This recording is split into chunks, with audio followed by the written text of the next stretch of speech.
नमस्कार दोस्तों, आज पढ़ेंगे अपन प्रश्नावली 3.1 में क्वेश्चन नंबर सेकंड। इस क्वेश्चन में देखो क्या पूछ रहा है। अनुपातों A1 बटा A2, B1 बटा B2 और C1 बटा C2, यानी हमारे पास तीनों अनुपात होंगे दोनों समीकरण के। यहाँ पर देखो ऊपर तो A1 दे रखा है, नीचे A2 दे रखा है। इसका मतलब क्या है, A1 वाले तो समीकरण ऐसे लिए हुए हैं और A2 का जो भी मान है A2, B2, C2 जो 2 आ रहा है वह मान लिया हुआ है समीकरण 2 से।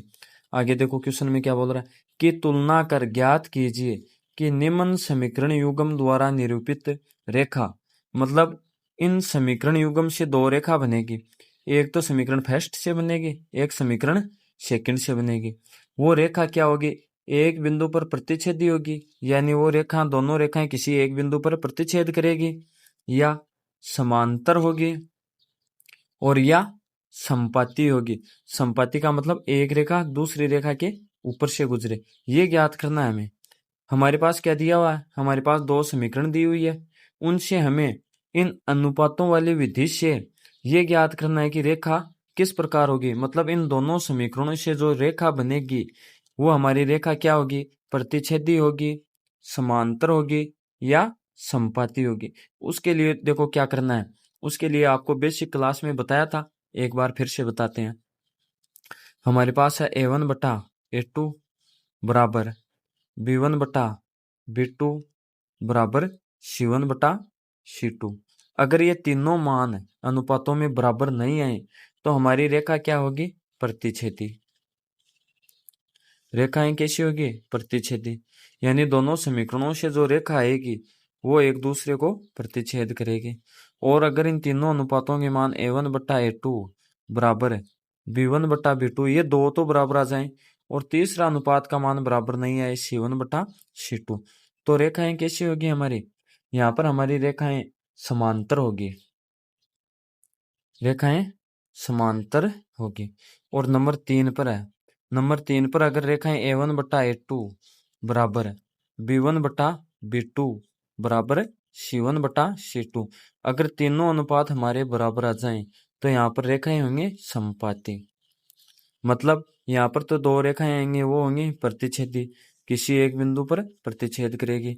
अगर तीनों अनुपातों में दो अनुपात का मान बराबर आ जाए, तीसरा अनुपात बराबर नहीं आए, तो रेखाएं होंगी समांतर, एक रेखा दूसरी रेखा के समांतर होगी।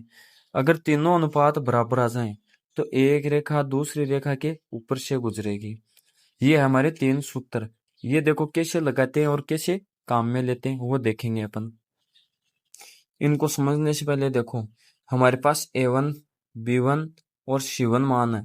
एक मान है A2, B2, C2, मतलब एक तो मान है 1 का, एक मान है 2 का। ये कैसे आते हैं, ये देखो देखो हमारे पास समीकरण दी हुई है, इससे ही समझते हैं अपन।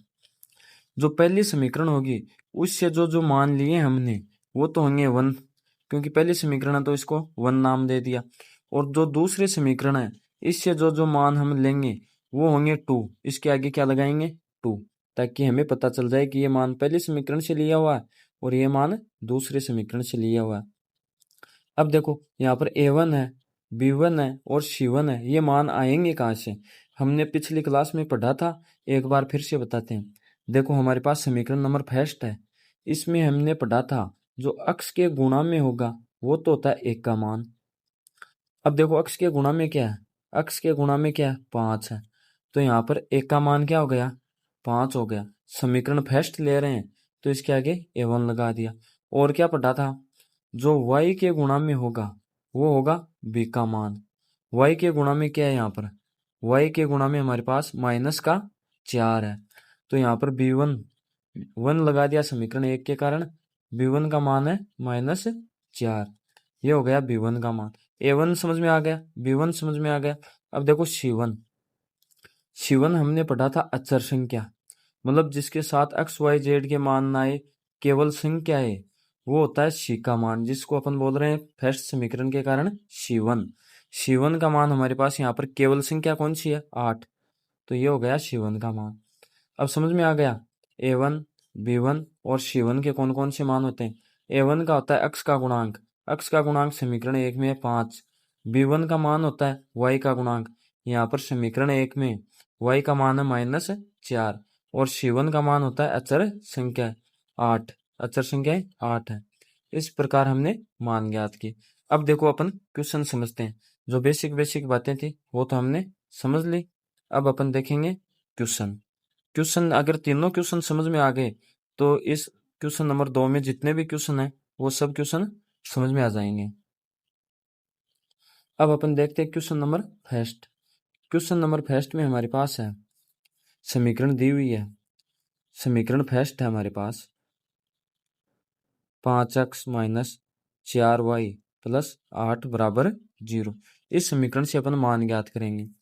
a1 का मान होगा, हमने पढ़ा a1 का मान क्या होता है, अक्ष के जो गुणा में संख्या आएगी क्या है 5, वो a1 का मान होगा। b1 का मान क्या होता है, y के जो गुणा में आएगी -4, वो b1 का मान है। c1 का मान क्या होगा, अचर संख्या केवल संख्या होगी, वो c1 का मान है। ये तो हमने a1 b1 और c1 का मान पढ़ा। समीकरण नंबर 2, ये नीचे वाली समीकरण 7x + 6y - 9 = 0। इससे अपन a2 b2 और c2 के मान ज्ञात करेंगे। ये तो समीकरण नंबर 1 हो गई। ये समीकरण नंबर 2। यहाँ पर a2 का मान क्या है, मतलब 1 का मान क्या है, 2 तो आ रहा है समीकरण 2 के कारण, ताकि ये मान समान न हो। यहाँ पर भी a आ जाए, यहाँ पर भी a आ जाए, तो ये दोनों मान एक के हो जाएं। लेकिन इनको अलग अलग दर्शाने के लिए क्या बोल रहे हैं, समीकरण 1 के कारण a1 b1 c1 और समीकरण 2 के कारण क्या बोल रहे हैं, a2 b2 c2। तो यहाँ पर देखो अक्ष के गुणा में क्या है 7, तो a2 का मान 7 हो गया। y के गुणा में को मान होगा उसको क्या बोलेंगे b2। y के गुणा में क्या है 6 और c2 का मान क्या है, अचर संख्या -9। ये हमारे पास a1 a2 b2 और ये c1 c2 के मान आ गए। अब देखो हमारे पास फॉर्मूला क्या था, हमारे पास सूत्र था a1/a2 = b1/b2 = c1/c2, यानी तीनों अनुपातों को हम बराबर करेंगे। तो करो, a1 का मान क्या है हमारे पास, a1 का मान है हमारे पास 5 और a2 का मान क्या है 7। ये मान यहाँ पर रखेंगे, a1 का मान रखेंगे 5 और a2 का मान नीचे रखेंगे 7। a1 के स्थान पर तो आ गया 5, a2 के स्थान पर आ गया 7। इसी प्रकार b1 और b2 का मान रखेंगे। b1 का मान हमारे पास -4 और b2 का मान है 6। ये रखेंगे, b1 का मान -4, b2 का मान 6। अब देखो c1 और c2 के मान रखते हैं। c1 c2 के मान क्या है, c1 का मान है 8, c2 का मान है -9। तो देखो c1 का मान 8 और c2 का मान -9। अब देखो कोई संख्या कट रही है तो उसको अपन काटेंगे। 5/7 नहीं कट रहा, -4/6 कट रहा है, -2 और 3, 2/3 आ गया। ये क्या 8/9 भी नहीं कट रहा, तो हमारे पास अनुपात क्या है 5/7 बराबर नहीं है किसके, -2/3। ये दोनों अनुपात बराबर नहीं है, तो ये बराबर नहीं के लिए ये चिन्ह लगाते हैं। अगर 5/7 बराबर में क्या आता है 5/7 आता है, तो इसके लिए तो ये चिन्ह लगा दिया। अगर बराबर नहीं है तो इसके लिए डज नॉट इक्वल ये चिन्ह लगाते हैं। समझ में आ गई बात, दोनों मान बराबर नहीं है तो इसके लिए ये चिन्ह आ गया। आगे क्या दिया हुआ, आगे देखो, आगे c1 c2 का मान क्या है, ये मान 8/9, ये भी बराबर नहीं है तो इसके लिए भी ये चिन्ह आ गया। अब हमने क्या पढ़ा था, देखो फर्स्ट नंबर पर पढ़ा था, अगर तीनों अनुपात बराबर नहीं आए तो वो रेखा क्या होगी, प्रतिच्छेदी। अतः रेखा प्रतिच्छेदी होगी, रेखा प्रतिच्छेदी होगी। क्वेश्चन नंबर फर्स्ट हो गया हमारा, मतलब रेखाएं, एक रेखा ऐसे बनेगी तो एक रेखा ऐसे बनेगी, किसी बिंदु पर ये दोनों रेखाएं एक दूसरे को काटेंगी। ये हो गया क्वेश्चन नंबर फर्स्ट। अब अपन देखेंगे क्वेश्चन नंबर सेकंड। इसी प्रकार क्वेश्चन नंबर सेकंड होगा। क्वेश्चन नंबर सेकंड में हमारे पास है समीकरण फर्स्ट है 9x + 3y + 12 = 0। अब हमें पता है एक का मान a1 का मान होता है x के जो गुणा में, x के गुणा में 9 है। b1 का मान होगा जो y के गुणा में, y के गुणा में क्या है 3 है, ये रहा y के गुणा में, और x के गुणा में क्या है 9 है। ये हो गया a1 का मान। और c1 का मान क्या होगा, c1 का मान केवल संख्या, अचर संख्या, ये हो गया। अब देखो नीचे वाले समीकरण से अपन मान ज्ञात करेंगे। नीचे वाली समीकरण हमारे पास 18x प्लस 6y प्लस 24 बराबर 0। इससे देखो a2 का मान क्या है 18, अक्स के गुणा में क्या है 18, b2 का मान क्या है जो y के गुणा में है 6, और c2 के गुणा में क्या है 24। सॉरी अचर संख्या गुणा में नहीं, c2 का मान कौन सा होता है अचर संख्या, जिसके साथ न तो x का मान हो और न ही y का मान हो, वह क्या होती है अचर संख्या। अब देखो अनुपात में लिखेंगे a1 बटा a2, b1 बटा b2, c1 बटा c2, इनको अनुपातों में लिखेंगे। अनुपात में लिखो, देखो a1 का मान हमारे पास क्या दिया हुआ है, a1 का मान है 9, a2 का मान है 18, 9 बटा 18।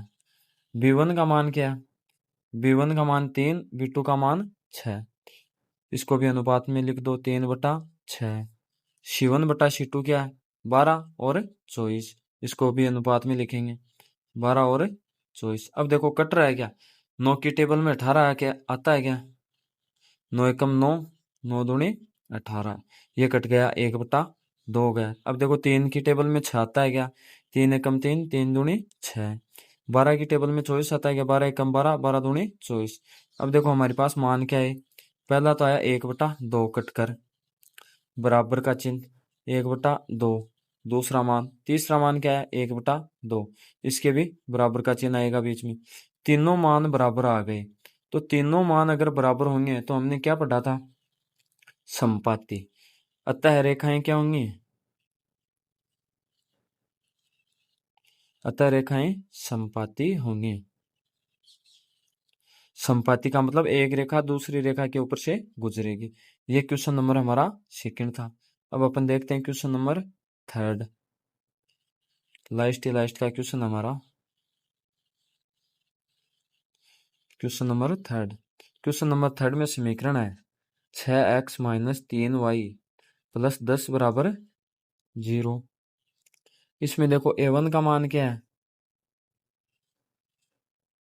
a1 का मान है 6, x का गुणांक होता है a1, b1 y का गुणांक -3, c1 10 अचर संख्या है। समीकरण नंबर 2 देखो 2x माइनस वाई प्लस 9 बराबर 0। इसमें देखो a2 का मान क्या है 2, x का गुणांक, b2 का मान y का गुणांक, y के गुणा में क्या है कुछ नहीं है तो अपन 1 मानेंगे, माइनस का 1, और c2 का मान क्या है, c2 मतलब अचर संख्या 9। अब इनको अनुपातों में रखो, a1 बटा a2 करो 6 बटा 2, b1 बटा b2 -3 बटा -1, और c1 बटा c2 10 बटा 9। अब देखो जो कट रहा है उसको काटते हैं अपन, 2 एकम 2, 2 तिया 6, 3 बटा 1, माइनस माइनस क्या हो गया प्लस, तो बराबर का चिन्ह आएगा 3 बटा 1। ये संख्या और ये संख्या क्या बराबर, बराबर 10 और 9 नहीं कट रहे, तो यहाँ पर बराबर का चिन्ह नहीं आएगा। ये संख्या और ये संख्या बराबर नहीं है, दोनों अनुपात बराबर नहीं है तो डज नॉट इक्वल आएगा, मतलब दोनों अनुपात बराबर नहीं है। ये देखो ये कंडीशन कहाँ बनती है, ये कंडीशन 2 नंबर कंडीशन है, इसमें बन रही है। देखो इस कंडीशन में रेखाएं क्या होंगी, रेखाएं समांतर होंगी, अतः रेखाएं समांतर होंगी, मतलब एक रेखा दूसरी रेखा की क्या होगी समांतर होगी। ये हमारा क्वेश्चन नंबर थर्ड था। हमने चैप्टर 3.1 में क्वेश्चन नंबर 2 में 3 क्वेश्चन कर लिए। इन क्वेश्चनों को अपन आगे करेंगे अगली क्लास में। धन्यवाद, आपका दिन मंगलमय हो। चैनल को लाइक शेयर एंड सब्सक्राइब करना।